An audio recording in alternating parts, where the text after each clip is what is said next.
And I should say, I'm by no means a crypto expert. I'm not going to give you a lecture on blockchain or meme coins or any of that. A, I don't know, and B, I don't care. But I do think it's worth looking at this crypto thing a little bit, only because it is a deeply, deeply old-fashioned, simple scam at this point, which points right to the White House. News from the White House tonight really gives us no choice. You have to look at it. Helpfully, the broad strokes of crypto trading are not complicated. It's like when there was the Beanie Baby craze in the late 90s. People started buying these stuffed animals, right? Beanie Babies, kind of inherently not worth much, but people were speculating on them, right?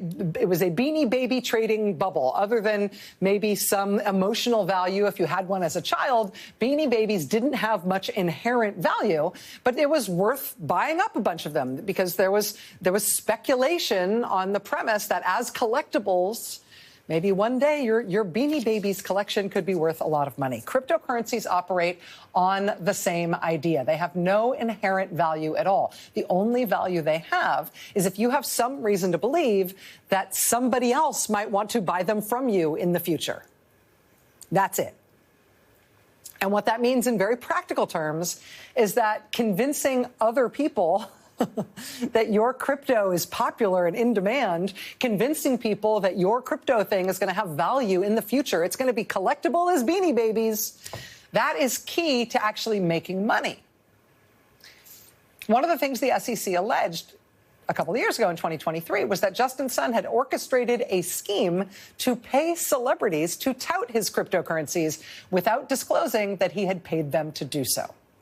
So in other words, he was creating the impression of hype and organic enthusiasm around his product when that hype didn't naturally exist. That was the allegation, which, again, Justin Sun has denied. And now the SEC has halted the case right after he gave more than $50 million to the Trump family. The idea of hype in cryptocurrency is that people should buy in soon, right? Get in on the ground floor while it's cheap because it's about to go way up in value because there's so much interest in it. You get in on the ground floor now, you'll make a bundle. It's the whole hype. It's the whole scam. And when I mentioned that the news tonight leaves us not much choice but to talk about this stuff right now, this is what I mean. The White House just posted this video tonight of Donald Trump signing an executive order establishing a digital Fort Knox, as someone says to the president off camera. Trump apparently signing this executive order, creating what they're describing as a federal government cryptocurrency reserve. Now, imagine the Beanie Babies again for a second. Imagine Trump had just announced that the U.S. government was going to buy up tons of Beanie Babies. We are going to establish a federal government reserve of billions of Beanie Babies. What do you think would happen to the value of Beanie Babies? Right? Oh, it turns out there's a huge guaranteed buyer for these things. They're buying billions of them. I should mention that when Trump first brought up this idea, this cryptocurrency National Reserve thing on Sunday, he name-checked 5 specific cryptocurrencies that would be going into this government reserve.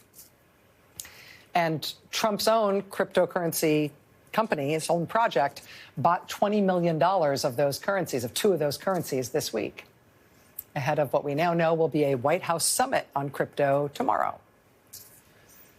If the whole idea here is that you hype something by making it appear that there is a market, that there's demand, that there's lots and lots of buyers for specific crypto, and people who get in on the ground floor and own it, boy, that value is going to go up. Well, it would seem that President Trump and his family and the White House specifically are now playing that game. Clearly, there is a lot more to ask and a lot more to know, but hold that thought.